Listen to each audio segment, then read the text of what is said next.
Očekivana pobjeda, neočekivano toliko visoka razlika. Kako je ovaj dan prevarat?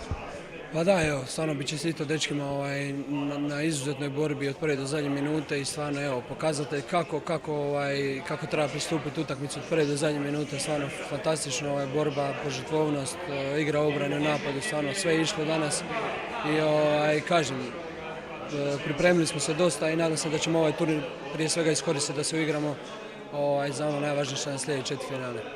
Ако ги гледаме деталите, имавте мал проблем со затварање на линијата на 6 метри на пивотите. Дали беше тактички тоа или...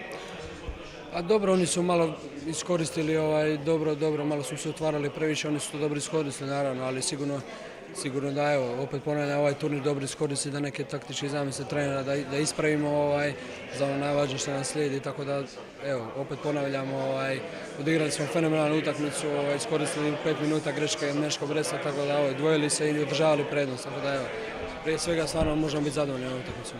Дали е полесно да се игра пред македонска публика и Final Four? Pa je, sigurno da je lijepo uvijek ovdje igrati, uvijek puna dvorana, Skopje, Makedonija voli rukomet, to smo se uvjerili, tako da uživam svaki trenutak ovdje igrati, tako da nadam se da će biti puna dvorana za finale. Hvala vam.